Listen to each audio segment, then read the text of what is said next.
Okay, now we are going to trace Floyd's all pairs shortest path problem.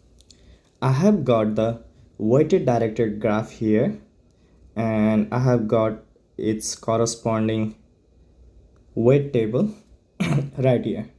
Now we are going to go through the algorithmic loop and find out these tables. And by the time we reach to D5, we'll have our optimal shortest path problem solution. Let's start. For that, we are going to pick up the pivot column and pivot row starting from 1. Okay, now while filling out the form, we will copy our pivot column similar to the previous table. Similarly, we'll copy our pivot row and we'll copy our diagonals too. Now let me remap those pivot column and pivot row in here. Now first we will look up for any infinity values on the pivot column. If there is infinity on that cell, the row entry will be the same as the previous table. So I will copy all the previous entries. Now I'll look into the pivot row and look for the infinity. On those columns, all the cells will be the entries from the previous table. Now for the remaining values to fill on these cells, I'll look for the corresponding pivot cells, which is 9 and 1. So this sum will be 10, and since 2 is small on the previous table, I'll just copy down 2. Similarly, on this cell we have 9 plus 5, which gives us 14, which is smaller than the infinity. So we are going to fill 14 in here. With this logic, I'll fill the rest of the table. 3 plus 1, 4, which is smaller than the infinity, 4. 1 plus 3, which gives us 4, which is less than infinity, so 4. Here we have got our D1 table. I'm going to copy this table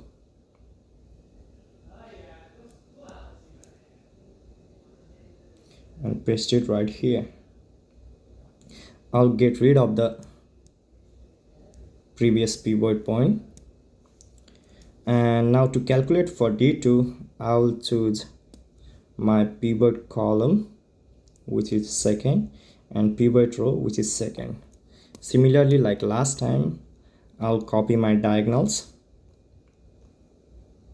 and I will copy my pivot rows and pivot columns. Let me remap my pivot column and pivot row. Like the last time, for all the infinity entries on the column, I'll copy the corresponding rows from the previous table.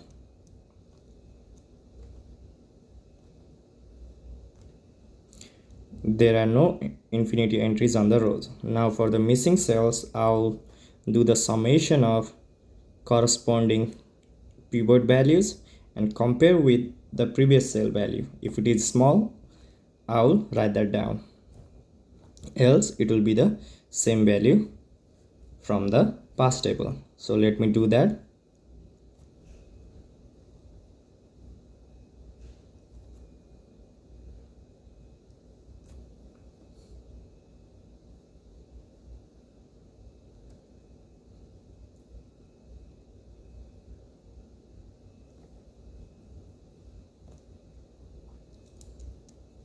Then again, I'll copy my D2 table and paste it right here. I'll get rid of the previous pivot rows and column, and to calculate D3, I'll mark my third column and third row as pivot points. Now, like the same I did last time, I'll copy my pivot column and pivot row, and I'll copy my diagonals. Let me mark my pivot column and pivot rows.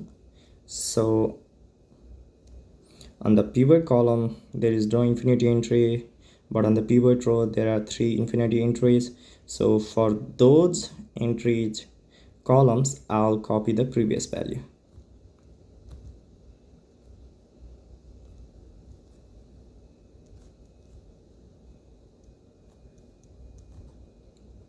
For rest of the cell, I'll take the sum of corresponding pivot values. 4 plus 7, which is 11, which is, but 6 is small, so I'll copy the previous value. Similarly over here I have got 2 and here 1. So we are done with D3 table. Let me copy my D3 table and I'll copy it right here. Let me get rid of the previous pivot points, and to calculate D4 I'll mark my 4th row and 4th column as the pivots. And let me first copy my pivot column values and pivot row values. Now I'll copy my diagonals too. Let me mark my pivot column and pivot rows. So for all the infinity entries on the rows, I'll copy the same column from the previous table.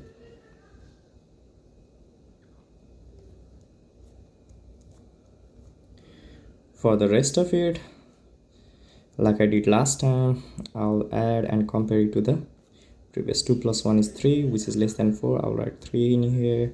3 plus 1 gives us 4, which is less than 5, so I'll write 4 here. Similarly, 2 plus 3 gives us 5, which is less than 14, so I'll write 5 in here. 3 plus 4 gives us 7, which is less than infinity. Similarly on here we got 2 plus 2 4, but since 3 is small, I'll copy 3 in here. 2 plus 6 gives us 8, but 7 is small, so I'll copy 7 in here. Now we are done with the D4 table. Let me copy my D4 table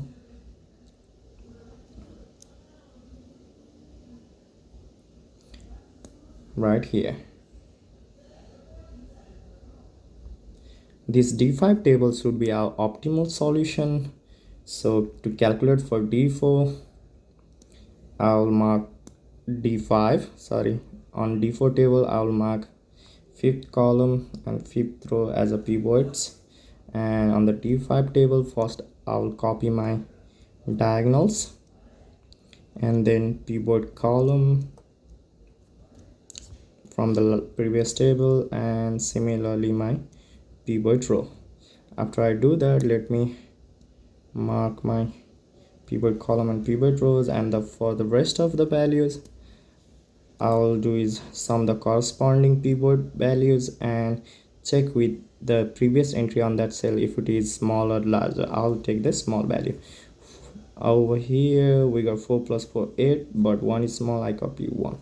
So to check these, you can just take the bigger values on the pivot row or column and compare it with this one on the previous table. So if it is the smaller than 1 value, we can just copy it down. So 1 is smaller than 6 or 4, so over here. So I've got 5 plus 3 8, which is smaller than 9, so 8 over here. 7 plus 5 gives us 13, which is greater than, so I will 3. 6 plus 5 gives us 11, so I copy 2 since 2 is small value. 7 plus 3 gives us 10, I write it down here. 7 plus 4 gives us 11 since those values are smaller than infinity. And 6 plus 7 gives us 13, but 4 is small, so I copy 4. And on this one we have 3 plus 3, which is 6, which is smaller than infinity, so I write it down here. 4 plus 3 gives us 7, which is smaller than infinity on the previous cell, and 7 plus 3, which gives us 10, but 2 is smaller, so I copy 2. So this table right here is the optimal solution of Floyd's all pairs shortest path problem. So here you go, my friends.